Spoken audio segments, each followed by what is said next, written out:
everybody. Thanks, Brett. I always forget to do that. And this meeting is being recorded. Thanks for joining us today. How do I get onto here now? I can't. What's up? Not changing. Can you hear me? No. Your microphone's on. If you could mute it, that would be helpful. Thanks, everyone. Thank you. Before we get into the PowerPoint for today's presentation, we wanted to show you who was speaking to you. I'm Miguel Guillen. I am a Latino man, about 60, and long gray hair. And I will be the primary presenter today. And we've got Britt. Britt, you want to? And I'm the Grants to Organizations Program Manager at the State Arts Commission. Britt, you want to introduce yourself? Hi, everybody. My name is Britt. I work with Miguel. I'm a grants specialist at ArtsWA, and I will be monitoring the chat and doing my best to answer your questions as they come up. And just know that we've saved a lot of time for Q&A at the end of Miguel's presentation too. So we'll answer all your questions, and that's it. Yeah, we left a lot of time for questions. The PowerPoint itself is going to be pretty quick. Then we'll jump into the application, and then we'll take your questions. You can also ask during the presentation. But let me start up the PowerPoint. And all right. Can you all see that? All right. So let's get going. Again, welcome. And again, the PowerPoint, the presentation is being recorded. My name is Miguel Guillen, and that's my contact information there. I'm the Grants to Organizations Program Manager, and we have Britt Madsen with us, who just introduced herself, our program specialist. She's my colleague. We work together on these programs, and the funds for the COVID Impacts Recovery Grant are provided by Washington State Legislature, Washington Department of Commerce, U.S. Department of the Treasury, and ArtsWA has been contracted to administer the program. So we'll be administering. I'm going to shut off my camera because I'll be looking off to the side. Let's see here. All right, so let's go off to the logistics. If you could keep your microphone muted, that's great, just to avoid any background sounds or side conversations that might come through. I unfortunately did have some roofers show up today, but I think they've just stopped their work, so we won't be hearing them. But for that very reason, camera on or off, it's up to you. You can ask questions during the presentation via chat. And Britt may stop the conversation if there's a pertinent question that needs to be asked. Otherwise, we'll be answering questions at the end that were typed in, or you can just ask us questions. We've left, as we mentioned, a lot of time for questions. That's usually the most important part of this type of presentation. And a little bit about the grant itself. So the COVID Impacts Recovery Grants offer small one-time grants to Washington businesses in the arts, heritage, and science sectors. So this money is set aside specifically for those sectors to provide funding for recovery from really ongoing pandemic economic impacts. Other sectors such as hospitality, fitness, childcare, personal services are not eligible for this grant. Grant funding is limited to $5,000 per application. Judging from the number of applications that came in already, and we're still several days away from the deadline, that may change, but the maximum amount that we've kind of budgeted out for folks to receive is $5,000. If we have more applications, we may have to reduce that amount. Just a heads up. This is based on our goal of providing meaningful funding impact with a limited funding pool. So that was our intention, but we're still going to try to do that and fund as many folks as we can. This is the last of the ARPA funds, the federal relief funds for COVID, and some organizations in the arts, heritage, and Science sectors have not received funding yet, so we want to make sure we address those folks first. And our goal is to deliver timely distribution of federal economic assistance with an emphasis on equity to benefit previously underserved businesses impacted by the lingering economic effects of the COVID pandemic. We anticipate and have seen this to be true, a high rate of applications for this program. All eligible organizations, according to the guidelines, are encouraged to apply. However, to ensure funding reaches Washington's most vulnerable businesses and those that have not received pandemic relief support, special consideration in awarding funds will be given to businesses that have not received funding, as I mentioned, and that's from those grants that are listed there, and you'll see those in the application if you haven't started your application yet. Businesses owned by members of historically disadvantaged or underserved populations, and that will be further defined as well in the application. Our state's smallest businesses with gross annual revenues of $50,000 or less in the 2022 calendar year. Businesses located in the 15 counties identified by the state as distressed areas: Clallam, Jefferson, Grays Harbor, Mason, Pacific, Waiakum, Lewis, Cowlitz, Yakima, Grant, Franklin, Okanagan, Ferry, Stevens, and Ponderay will definitely receive attention. Those are our most distressed counties, so we want to make sure funding goes to those areas. Grant applications are accepted online starting September 25th through November 1st, 2023. At 5 p.m., the system shuts off. So make sure that you are not waiting until the very last minute because it will just cut you off in the middle.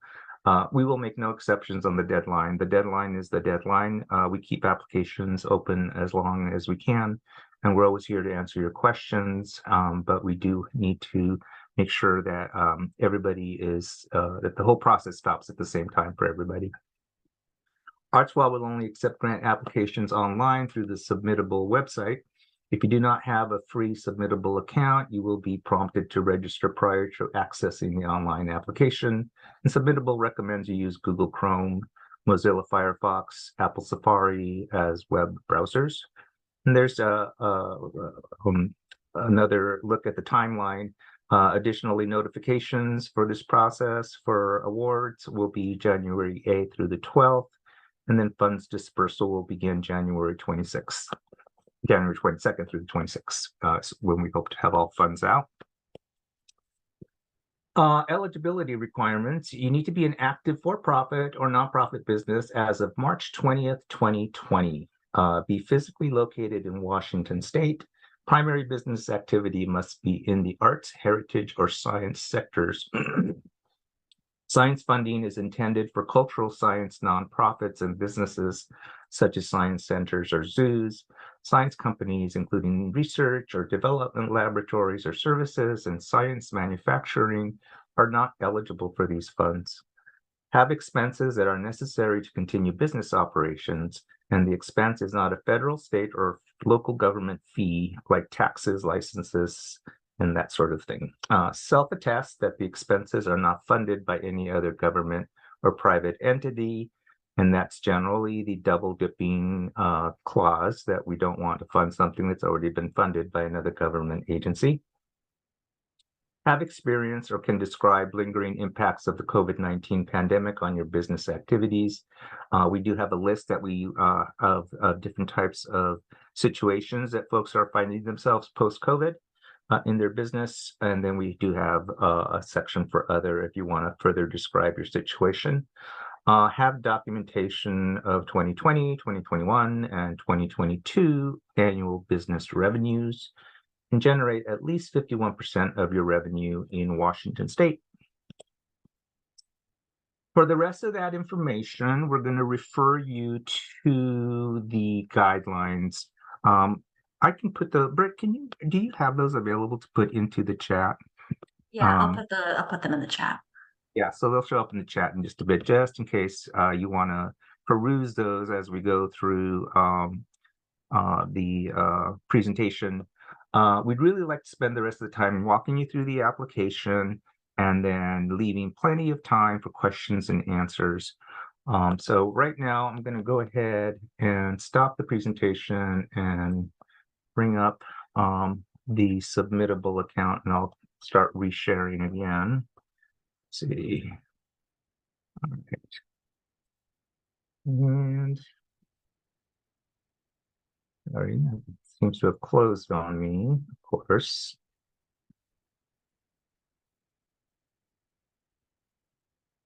So the application is on our website, and let me just get this queued up here. And I'm so sorry, this was meant to be open already.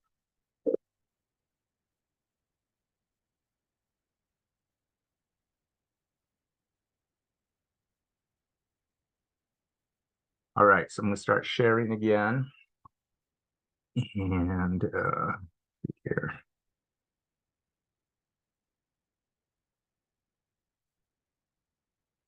So this is our website, and this is our first page, our home page. You'll see that it's right up in this corner here, and you just click on that, and it'll take you to the page for the COVID Impacts Recovery Grant. There's a bunch of information on here. Miguel, I don't think your screen is sharing yet. Oh, sorry. Let me go back.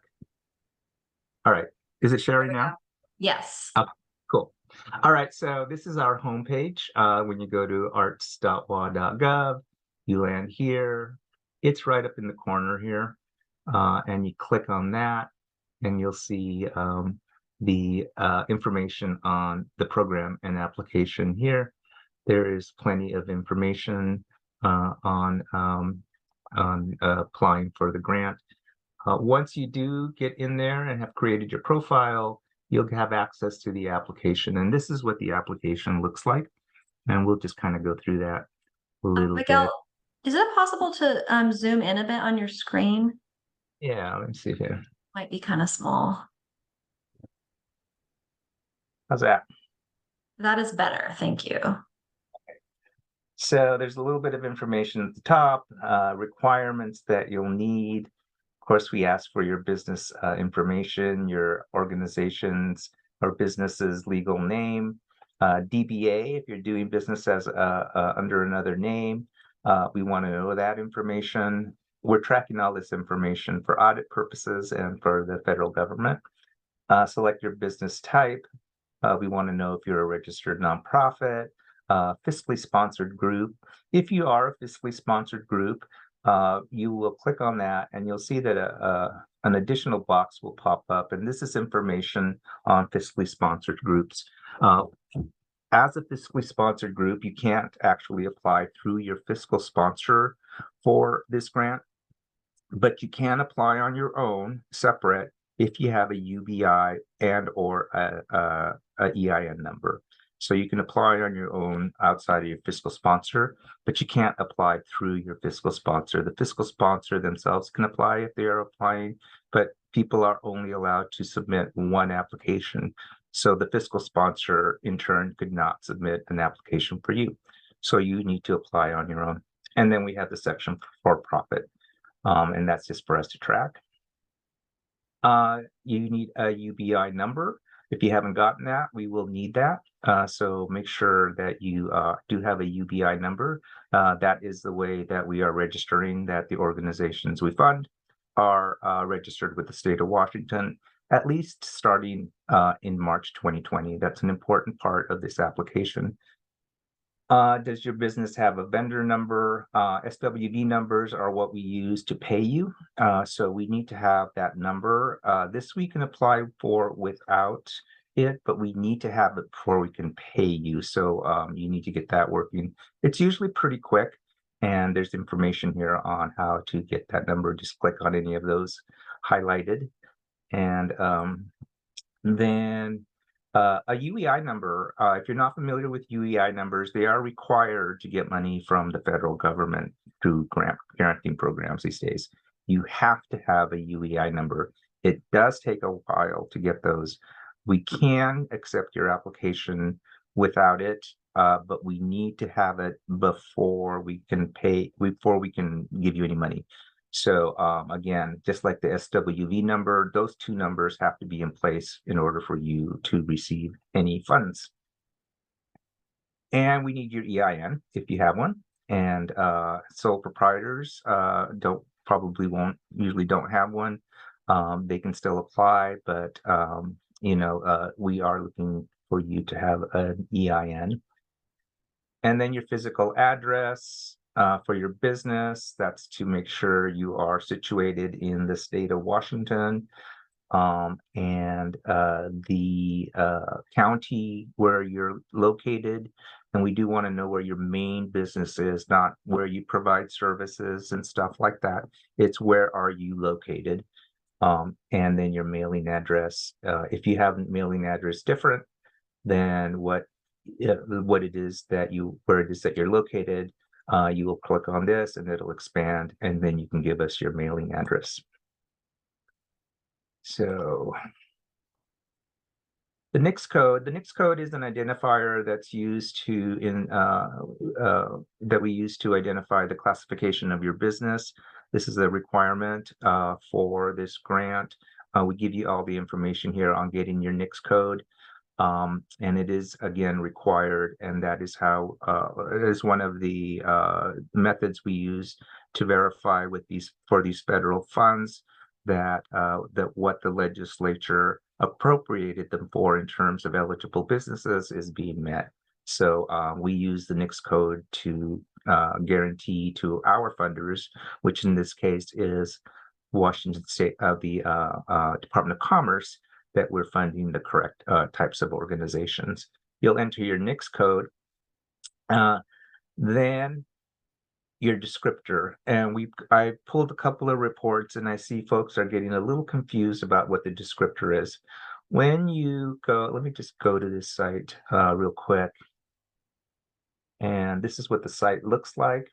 And let's go back and just copy this sample.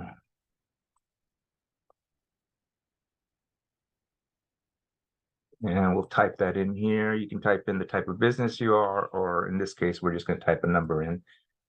And it's just to show you what we're looking for in the descriptor is this right here. We don't want you to interpret what your business is as a descriptor. We want the direct definition as described here. So you would put 711120 and then dance company as your descriptor here. How many years has your business been registered with Washington State? We are looking for a minimum amount of years. So we just want to know how long you have actually been registered with the state of Washington for your business. And then here is a little bit of a narrative. It's, I think, the only narrative question in the application. We want you to describe in your words what it is that you do. And then we are tracking the types of negative impacts that COVID has had on folks. So we have a general list here of what we've come to already understand are what is causing a lot of the lack of funds and diminished cash for organizations. So you look at any of these challenges that might have come up or strengthened after COVID, and check there. And then we do have other for you to describe other types of things that you might be experiencing. We want to make sure we track all of that stuff.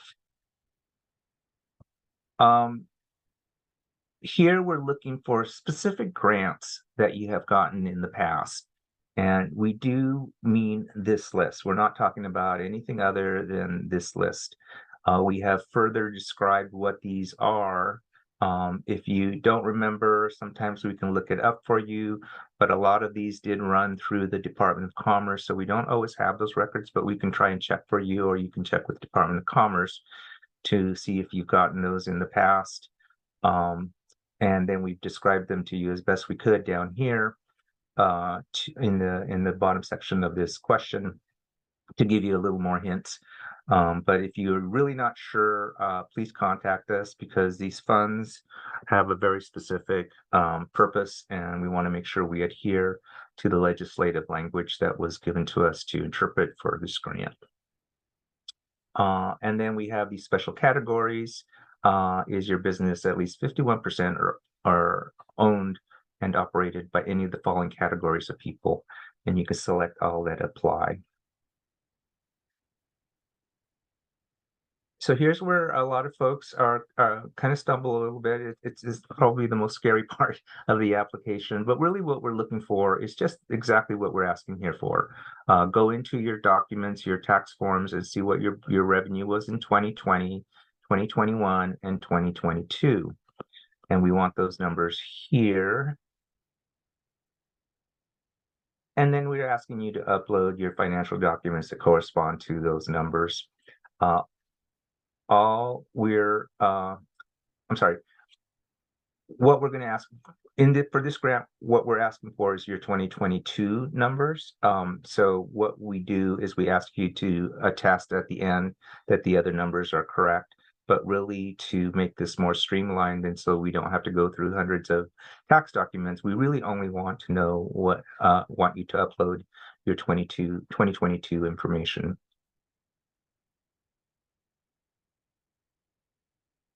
And then here you just choose file. This will open up and you go to your computer, you upload your documents, and that goes there. We do ask for ID. These grants are federal grants that are a little bit different than what ArtSwa normally runs. We don't normally ask for this type of thing, but for this grant, it's required that we have some sort of verification. The person that is signing the application is the person that is authorized to sign the application that we have identification program. So that is what that is for. And then we have various certifications. What these do is they confirm, we don't know your business and what might be going on in there, so we accept your word for it. Then we do ask you to certify that the information is correct and that you are understanding what the funds are to be spent on, et cetera. So there's a bunch of check boxes here that certify that you understand as much as possible in this application and through the information you've received from us on what's required for this application. And various certifications. And your authorizing official. This is really what the person we would like ID on for the application. We want to make sure everything matches up. You sign and you submit your application and it comes to us and you receive a little notification and we start processing your application. We do have a vetting process first. If there's anything post application after you close, we may contact you for additional information. We won't accept enhanced information, if you will. We just want to make sure that we have the proper stuff, like tax forms and things like that, if we're not seeing what we want to see. And that is it. That's the presentation. I'm opening it up to questions, and I'm going to stop the share. And you guys, it's open to the floor. If anybody has any questions or if we received any. Miguel, yeah, I'm a little behind now in the chat. So okay. If you have an unanswered question in the chat, please feel free to ask it. And I know I had one from Annette that I want to make sure gets answered. Annette, do you want to state your question? Or I can read it for you. Hang on, scrolling back. So I just want to ask this, I'll ask this question for Annette. So she says, oh, go ahead, Annette. I was going to say that we are a Washington state nonprofit, but we are not a federal nonprofit or a 501c3. So I was wondering if that disqualified us from this grant. You're a 501c3, you're registered with the state, correct? As a business? Yes. Yeah, you can apply. We are registered with the Secretary of State. as a nonprofit. for Yes, the state. Yeah. Yeah, I think that means you have a UBI, right? and have been for many, many years, you know. And do you have a UBI? Yes, we do.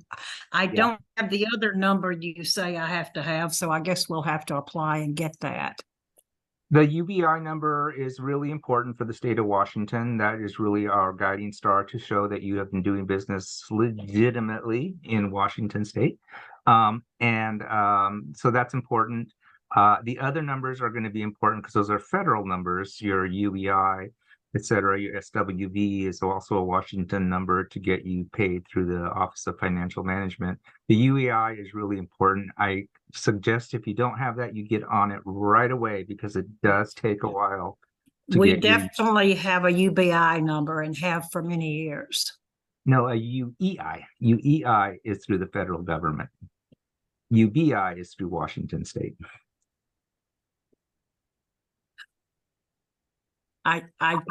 We have a federal ID number and we have a Washington State UBI number. Yeah, you need a UBI number, a UEI number from the federal government, and an That's- SWV. yeah. That's the one, and I know you say, I'll take care of that. Okay, yeah, there's three numbers we need. Okay, thank you. Anybody else? I have two questions. One of them I put in the chat, and it is when you say you need a government ID, is that federal, like a passport, or state, like a driver's license? Or Driver's license, Washington state ID, anything like that. okay.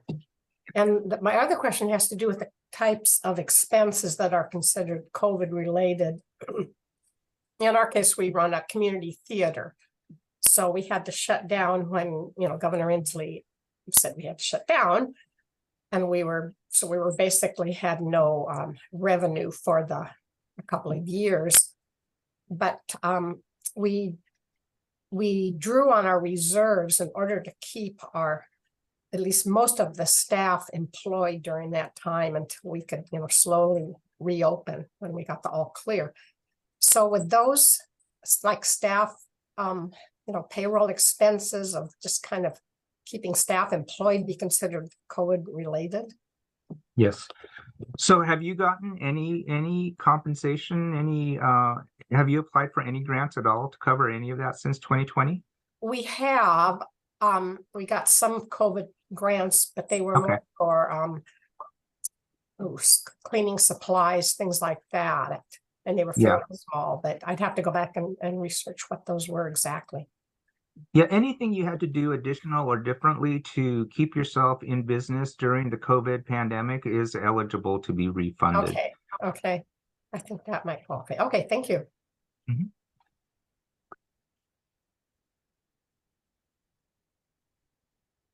Jane? I just wanted to see, we have there's a lot of different things we could use to apply for these funds, but one of the things that we experienced, we don't have any full-time staff, but we still had to pay rent on our facility in which we didn't run our program in 2020. So would that be considered eligible? Yes. Okay. So we're not going to ask the questions that are being asked, the last two questions that were asked were really questions that were asked in previous rounds of funding. But if you haven't had those covered, they are eligible. I would encourage you in that list of things that we asked, are these things the things that are causing you to, be short on funds for your business? If it's not there, go into other and just type in, for instance, what Jane just said or Annette just said, and let us know. If it hasn't previously been covered, then you can use these funds to cover that. Thank you. I had a question, Miguel. Mhm. I have an email from our treasurer that said that the SWV number and the UBI number were the same thing. Is that accurate? Because I can't tell from what you're saying. No. Okay, not accurate. Shoot. Okay. The SWV number is by the Office of Financial Management, and it's their office that, you know, it's the number they use to make sure they're paying people correctly. It's how they track. The UBI number is completely different. Okay. Okay. And he might also be wrong about this then. He said the UEI number and the EIN are the same thing. And that also sounds like it's not the case. Nope. Nope. If we had to apply for a UEI, because it sounds like then we don't have one, is that going to be done is there any chance of it being done in a timely manner so that we could even apply for this? Well, that's the federal government, and I understand it's up and down with this UEI number. So I would get in there and apply as quickly as possible. It's a complicated system, and yeah, I can't Sorry to guarantee. interrupt. Sarah, you can apply. You can still submit the application and we can add the UEI later, Okay. assuming you're funded. So we know that we just can't predict. Some people get them very fast and other people it takes a while. So you can submit as long as you know that you're in process and that you've taken action to start. Perfect. Thank Yeah. you. Yeah, we can take your application. We just can't pay you until we have SWV and UEI. If you don't have an SWV, they've made the process a bit easier. You can now apply for one online. It used to be you had to print out forms and mail them in. So this is progress. And I'll put the link to the SWV website in the chat now. Perfect. Thank you. Mhm. Joe? Hi, I'm Joe. I work for Sean Pike. We're a fiscal sponsor here in Washington State. And Hey, Joe. hey, nice to see you. I wanted to just get some clarity so that I can avoid any potential problems. I know the Working Washington 5 grant had some specificity within it that I don't know if it's echoed with this grant. So in that case, I know that we had a situation where the bank account deposit names did need to match the name that was on the application. And so I just wanted to see if that was maybe a potential thing to be watching out for in this round of grants. Yeah, Shunpike is good. You guys are, in order for your groups to apply for this grant, they have to apply separate from you. Yeah, we can accept an application from Shunpike for Shunpike, but not from Shunpike for group A, B, C, D. Got it. Okay. So essentially it would just mimic the same sort of constraints that we had last time as well with the Working Washington 5. Yeah, I don't remember what those were. I don't know, Britt, do you remember what? I'm sorry. I thought we're doing it a little differently on this grant. It is. We're trying to simplify the process because it has such a focused eligibility requirement. You can follow up with me on email though if we're not like honing in on your exact answer. We can talk. Great. Okay. Thanks, Brett. Mhm. Anybody else? You can raise your hand. I'm Hey, Deb. Judith. Hi, good to see you. Good to see you My too. question is, there's several, it's like there's a fiscally sponsored project of a nonprofit.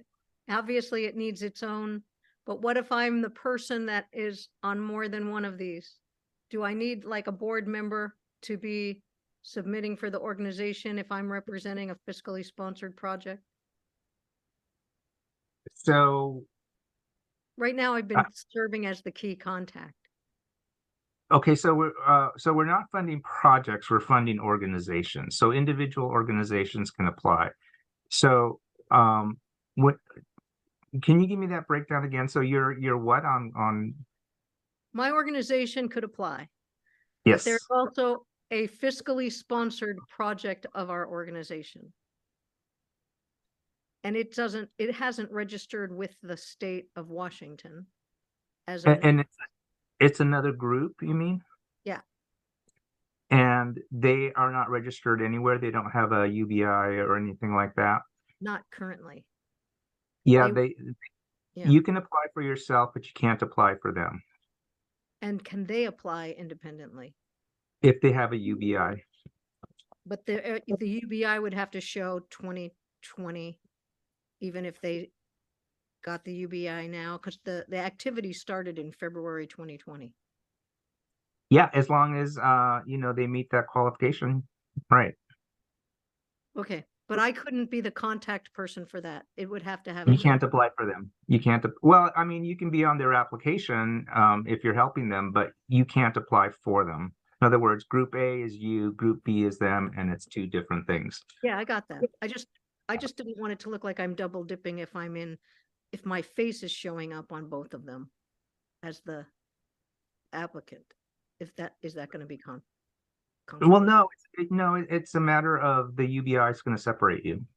Okay, got it. Mhm. And that's similar to having a business, your own business could apply, even if you're working also with a nonprofit organization, because you have separate entity status. Yeah, we're not tracking you, we're tracking the individual businesses.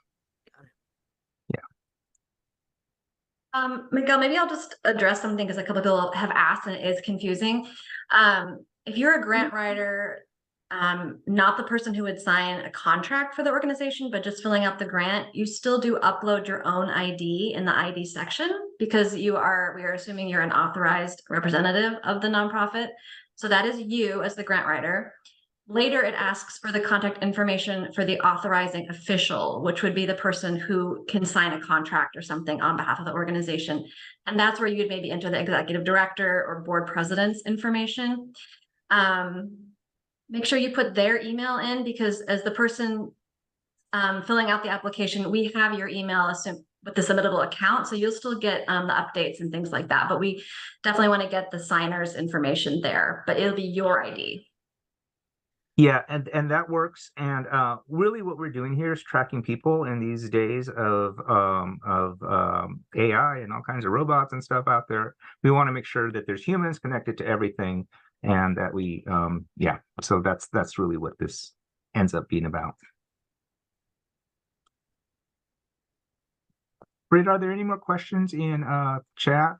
I'm sure there are. I feel like I've lost the thread a little bit. If anyone Okay. has not had their question answered, please do speak up. Oh, yeah, just speak up if you haven't had your question answered. I was the one that asked the question about the filing. When we file our taxes, we file a 990N, and there is absolutely no statement on that of what our income is. There are no numbers involved. And I'm wondering then, what do we use for documentation? Go ahead. Yeah, so I believe, correct me if I'm wrong, that's 50,000 or less. So as long as you can upload the postcard, they send you like, it's a very short form. They send you, you can upload that. And then for your revenues, that's, you just enter the number for those years. Okay, so just a photo of the card is good enough then. Yes, that is proof. Yes. Okay, thank you. Yeah, good question. Thanks. And we will post this, we're recording this and we will post it on the ArtsY YouTube channel. So if we want to go back and watch it. And this is the only webinar. I have saw a that question. Go ahead. Hi, Christine. Hi there. I discovered after you did the wonderful tour, that my business license, although I activated it in 2008, had expired. So without me knowing it, probably from moving or I'm not sure. So I reactivated it. It's the exact same UBI. Is it okay if I upload the proof of my original application and license along with my financial documents? Is your UBI still active? Yeah. When I reapplied, they gave me the exact same UBI number, and I was operating and filing taxes and everything that whole time. I just somehow it got purged from their system. So No, yeah, we just need the UBI number. If it's the same UBI number and it's active, that's fine. I can't imagine. it was the 2020, start date that it might look like it started just last year when it got reactivated. So I thought I I'll see. cover my base I have proof. I don't know. Yeah, no. Yeah. Well, there's nowhere really on the application to upload it, but if for some reason we do have, once applications are in, we go through and vet the applications. If there is questions, we will reach out to you for more information. Terrific. Thank you. Sharon? Hang on, my camera keeps going off. So my question is, we're a nonprofit with no employees. It's a little historical society, and we have a business license from the city, and we have an EIN. And I only took over just before COVID started on the board as the treasurer. I had no idea about this UBI number. Yeah, UBI number is your registration with the state through the Secretary of State's office. So that even though I have an EIN and we have a city license number, that doesn't mean we have a state number. I don't know. I don't know where to look for it. I mean, I took it over from an 83-year-old person who couldn't tell me much of anything. So yeah, there's a search when you go to, you can just in your search search UBI search okay. and it'll take you to the page, and you can type in your organization's name to see if you have a UBI number. Okay. Yeah. Okay. Thank you. Yeah, but it does have to be registered with the Secretary of State, and that's a different thing, I think, than a municipality. Put the link to the UBI lookup in the chat right now too.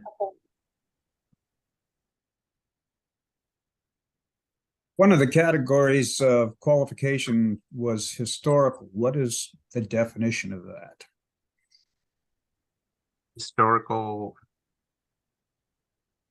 Where In the one of the things that was required for applying referred to a historic.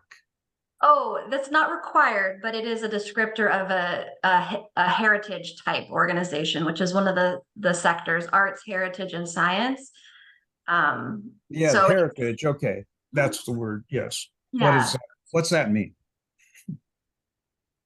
What does that mean?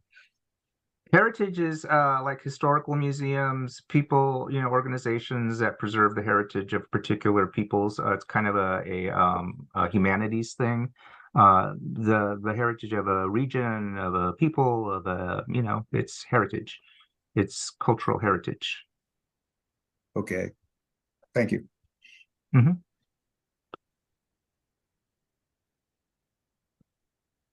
Let's see, let me go through the list here. I see we've got them coming in. You can also use I think, is the raise hand feature enabled? No. Sorry. I didn't, That's for webinars. This is just a meeting. I see. Please just speak up. I think I'm getting through the chat, but just do speak up if you're still wondering.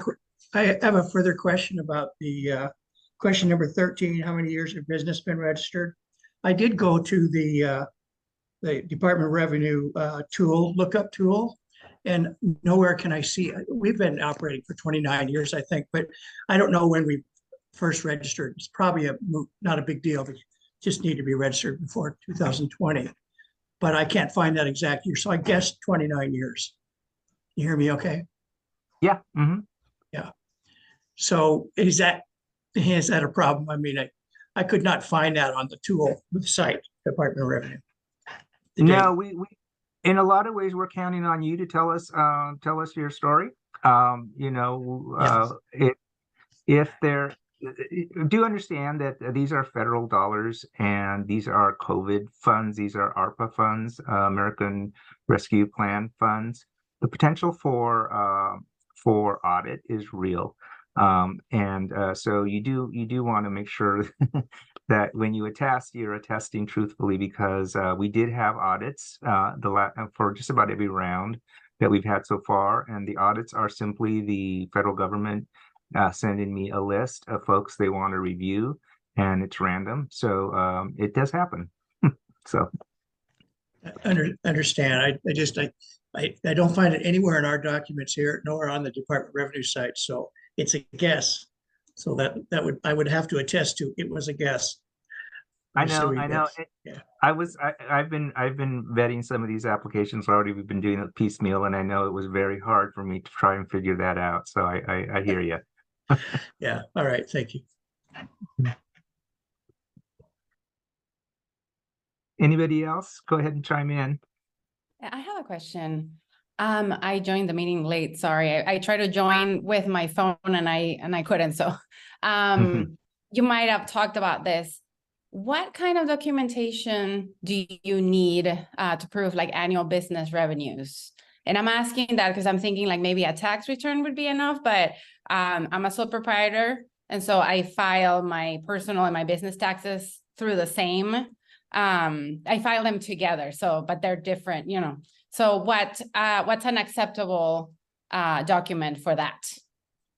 So what we're asking for in this application is you just tell us what your income was for, what is it, 2020 and 2021? 2021, 2022. You don't have to upload anything for those, Gabby. You just enter the number, and then you do have to enter your tax form for 2022. That is the part that you do have to upload. And are you a sole proprietorship? And I file with the state every year. Okay, So good. that all of that would be recorded, you know, somehow. Great, yeah. So the only upload is for 2022. Okay, Yeah, and and I'm that's your- uploading what exactly? Schedule C. Schedule C. Schedule C. Schedule C. Okay, all right, thank you. Anybody else just chime in? It's a free for all.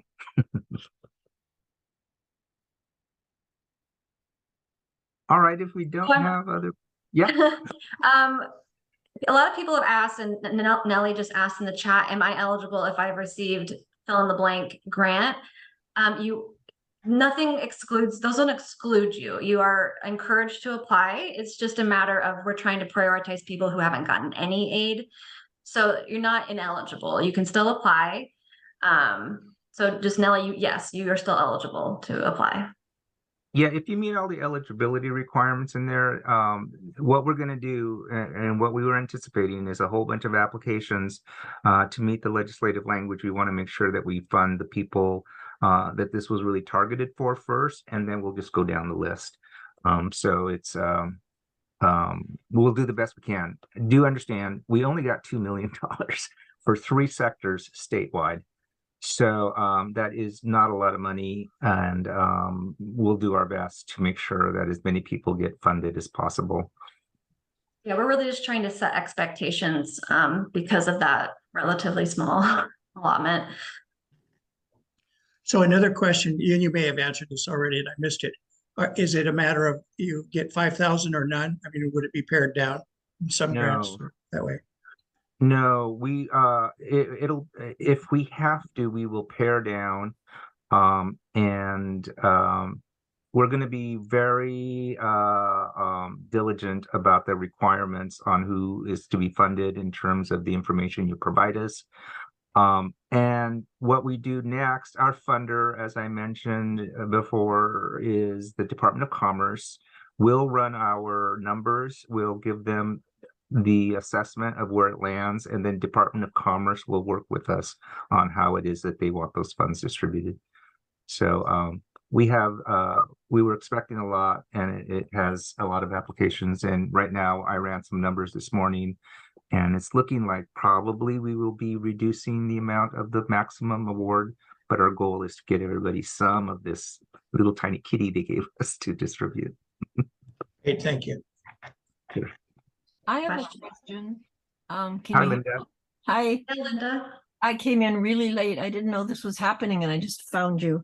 I've got two questions. I hope they're short. One is, we didn't even make enough money to have to file this year. So what do I do about turning in a Schedule C if we're not filing? Do we just fill one out anyway? You mean you're not filing for 2022? Yeah.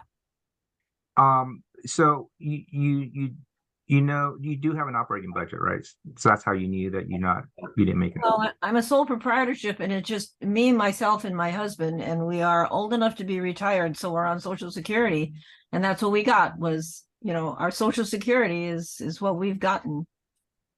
And you didn't file at all?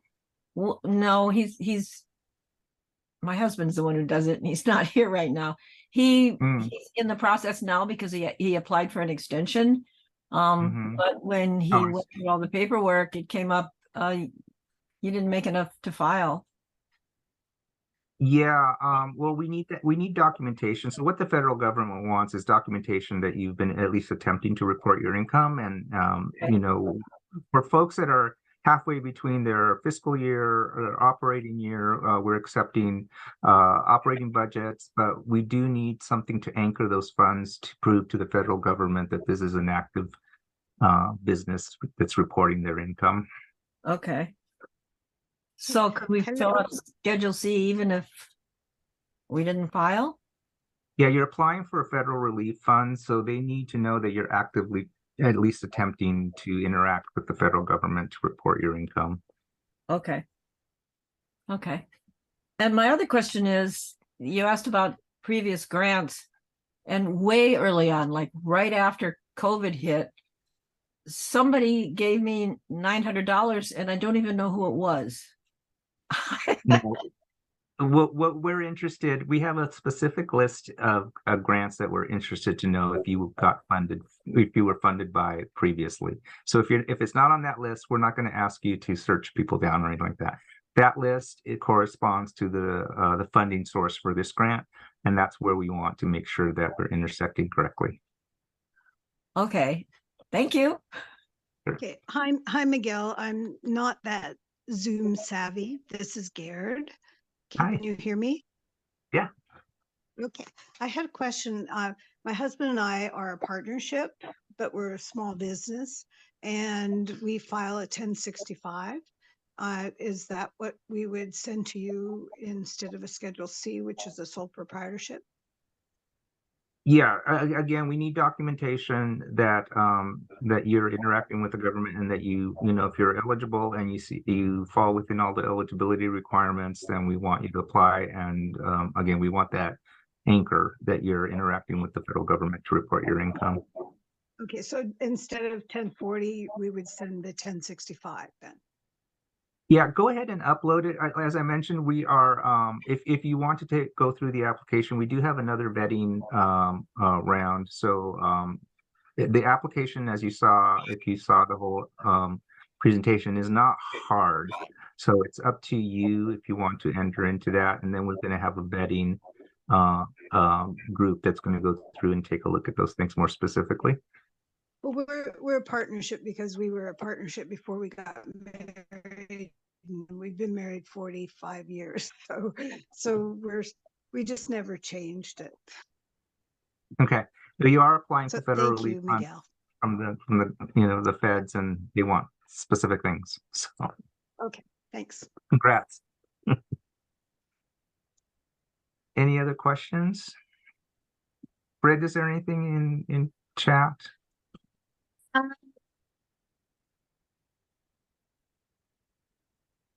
Too many windows open. I don't think so. I just responded to Barbara. I'll put my email once more in the chat. So if you guys have questions that come up later, you can email me. Go ahead. I have a question. I don't, Maria. so I'm sorry, I came late. My reminder didn't come until we were about 30 minutes into the meeting. But I just wanted to like chirp. I'm pretty sure I already applied. But I'm in a profession that it doesn't fit in any of the boxes. And so I just wanted to sort of like wave a hand and say, hey, I'm an artist. And bonsai is an art, and I'm basically, my whole mission here is to connect people to nature through bonsai. But it doesn't, like I say, it's like, is it a nursery? Is it a garden? Is it a retail store? Is it a gift shop? But I teach classes, and it's very seriously taken as an art form over here. So Maria Walton, Heartwoods, Bonsai, and Goods. And so I'm pretty sure, is this the grant that the deadline is the last day of this month? It's the first, November 1st. November 1st. Okay, right. I'm pretty sure that my application is already in. It is. I saw it. Awesome, thank you. So we're not trying, we can't, we understand that the word art has, is broad. But it's not up to us. As the Arts Commission in our regular grant programs, it's different, but this is a different type of program.